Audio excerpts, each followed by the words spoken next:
میرے رسول پاک علیہ کے صحابہ کے قریب دنیا داری آ سکی نہیں آئی. حضرت ابو بکر صدیق نے پانی مانگا تو لوگوں نے دودھ دیا، فرمایا پیچھے کرو. ابو بکر نے نعمتیں چھوڑ دیے. اب ابو بکر وہ والا کام کرتا ہے جو رسول پاک نے کیا ہے. فرمایا نہ دودھ شاید پیش نہ کرو، جو مانگتا ہوں بس وہ دو. حضرت ابو بکر صدیق نے بڑے مالدار تھے. حضرت عمر فاروق رضی اللہ تعالیٰ عنہ کے پاس صحابہ کرام جمع ہو کے آئے. کون سا ایسا شخص ہے جس کی تنخواہ میں اضافہ ہو جائے؟ تو لوگ کہتے ہیں نہیں نہیں مجھے نہیں چاہیے. پر ہم نے وہ لوگ دیکھے ہیں. حاجی صادق صاحب کو مسجد والوں نے کہا 1000 روپیہ تنخواہ بڑھانی ہے، تو حاجی صاحب کہنے لگے میرا بڑا سونا گزارا ہوتا ہے، مینوں نہیں بڑے نے. حضرت سیدنا عمر فاروق رضی اللہ تو صحابہ اکٹھے ہو کے گئے.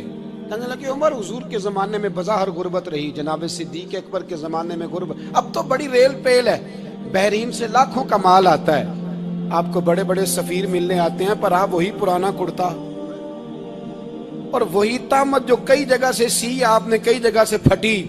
اور حضرت عمر ایک دن عید کی نماز پڑھانے گئے تھے تو ننگے پیر ہی چلے گئے. لوگوں نے کہا جوتا، فرمایا ٹوٹ گیا تھا یار، پہننے کے قابل نہیں تھا. فرمایا ننگے پیر آ گئے ہو، لوگ کیا کہیں گے؟ فرمایا چھوڑو، عمر کے پاؤں ننگے ہیں لیکن عمر کے کردار میں تو کوئی شک نہیں نا، پیر ہی ننگے ہیں نا، کیا ہوا؟ چھوڑو اس بات کو. کوئی پیار نہیں دنیا داری سے، دولت سے کوئی چکر ہی نہیں. حضرت سیدنا عمر فاروق رضی اللہ تعالیٰ عنہ کو صحابہ نے کٹھے ہو کے کہا، یہ ہے امت کے بیدار ہونے کے طریقے جو عرض کر رہا ہوں. کہا جناب آپ اب بڑا مال غنیمت ہے اور جس طرح ہر صحابی کا حصہ ہے آپ کا بھی حصہ ہے، تو ایک نیا کرتا ہی ڈال لیں آپ خرید کے. اب جب مشورہ ہو گیا صحابہ میں تو کہنے لگے عمر سے بات کون کرے گا؟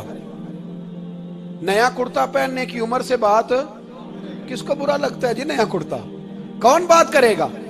حضرت سیدنا علی المرتضیٰ کا انتخاب ہوا. کہنے لگے مولا علی کی بڑی عزت کرتے ہیں، ان سے بڑا پیار کرتے ہیں، ان سے بات کرتے ہیں. تو حضرت علی کو بلایا گیا، عرض کی حضور مہربانی فرمائیں. حضرت عمر سے کہے نئے کرتے کے لیے، آپ فرمانے لگے عمر میری بڑی قدر کرتا ہے، بڑی بات سنتا ہے، پر یہ والا کام نہیں میں عمر سے کہہ سکتا، یہ کسی اور سے کہو. تو کہنے لگے آپ رہنمائی کر دیں، کس کو کہیں؟ تو جناب علی المرتضیٰ فرمانے لگے اگر حضرت عائشہ صدیقہ سے کہو گے تو عمر فوراً مان جائے گا، وہ مومنوں کی ماں ہیں.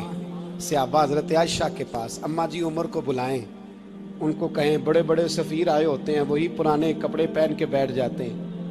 اللہ اکبر. حضرت عائشہ نے پیغام بھیجا، فرمایا عمر کو بلاؤ. عمر فاروق دوڑے ہوئے آئے، پردے کے پیچھے حضرت عائشہ کے پاس گھٹنوں کے بل، اماں جی دیر تو نہیں کر آیا میں آنے میں؟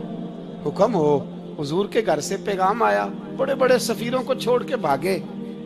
حضرت عائشہ صدیقہ کہنے لگی عمر دیکھو جائز پیسے ہوں تو اسلام اچھے لباس سے منع نہیں کرتا، اب بڑا بڑا مال آیا ہے، اب تیرا بھی حصہ ہے، تو صحابہ کرام کی خواہش ہے کہ نیا کرتا پہن لو، بڑے بڑے سفیر آتے ہیں، حرج بھی کوئی نہیں، جائز بھی ہے، کوئی منع نہیں.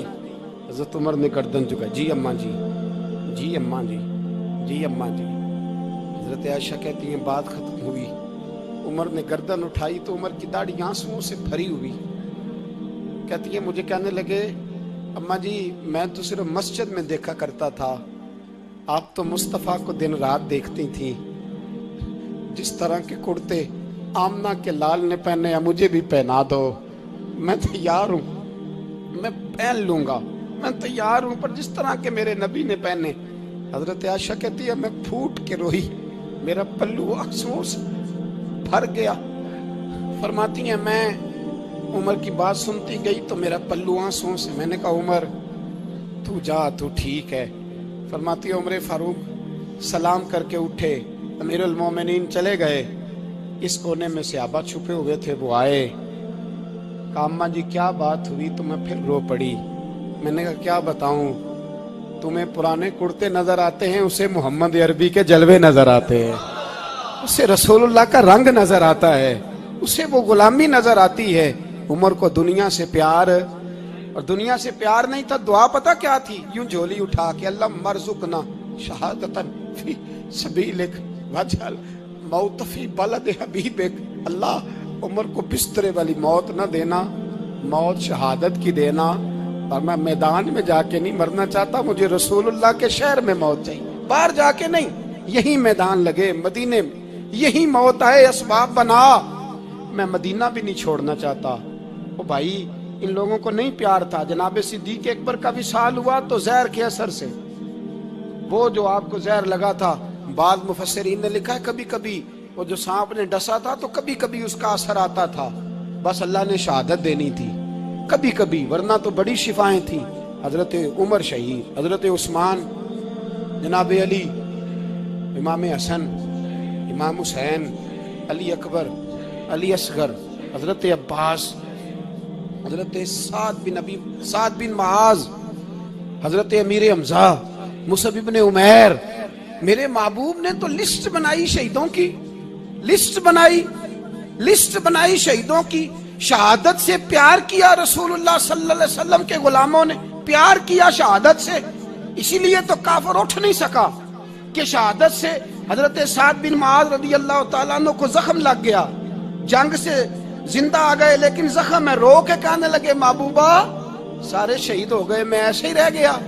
حضور نے فرمایا نہیں، رب تجھے بھی شہادت کی موت ہی عطا فرمائے گا، اسی زخم میں پردہ ہو گیا۔ میرے بھائی حضرت عمر بن جموح رضی اللہ تعالیٰ عنہ 4 بیٹے لے کے احد کے میدان میں آئے، کہا محبوبہ میرے 4 ہی تھے، میں سارے لے آیا ہوں، سارے ہی قبول ہیں؟ اور میں ٹھیک ہے، پھر خود بھی زرہ پہن لی، ایک ٹانگ سے لنگڑے تھے، ٹانگ چھوٹی تھی، حضور نے فرمایا تو نے کیوں لباس پہن لیا ہے؟ کہا حضور میں نے بھی تو جہاد پہ جانا ہے نا۔ تو حضور نے فرمایا تیرے 4 بیٹے جو جا رہے ہیں، تو کہا یا رسول اللہ کیا لنگڑے جنت میں نہیں جا سکتے؟ حضور لنگڑے اللہ کو قبول نہیں، میں نہیں جا سکتا۔ تو میرے نبی پاک صلی اللہ علیہ وسلم نے فرمایا نہیں، جنت تو تیرا انتظار کر رہی ہے۔ کہا حضور پھر میں بھی جاؤں گا، بچے جائیں گے تو میں بھی جاؤں گا۔ ایک بی بی احد کے دن 3 سال کا بچہ لے کے گھر سے نکلی، بیویوں کو کہتی ہے میرا خامد بھی بدر میں شہید ہوا، بھائی بھی اور باپ بھی، آج حضور نے پھر بلایا ہے، دل کرتا تھا کوئی جوان بیٹا ہوتا تو میں پیش کرتی، پر اب میرے پاس یہ 3 سال کا ہی ہے۔ بچہ لیا مدینے میں مسجد نبوی میں، حضرت بلال سے کہنے لگی 2 منٹ حضور کا دیدار چاہیے۔ نبی پاک آئے، کیسے آئی ہو؟ کہنے لگی محبوبہ میں شہید کی بیٹی، شہید کی بہن، شہید کی بیوہ ہوں، میرے پاس اب جوان تو کوئی نہیں، یہ 3 سال کا ہی ہے۔ حضور نے مسکرا کے فرمایا یہ کرے گا کیا کرے گا؟ کہنے لگی حضور سنا ہے اسلحہ تھوڑا ہے، ڈھال کی ضرورت ہے، لوہے کی ڈھال ہوتی تھی، جب تلوار آتی تھی تو آگے کی جاتی تھی۔ کہا محبوبہ میرا شہید کی اماں بننے کو بڑا دل کرتا ہے، یہ میرا 3 سال کا لے جاؤ، جب تیر آپ کی طرف آیا تو میرا بیٹا آگے کر دینا، یہ ڈھال کا کام تو دے گا نا۔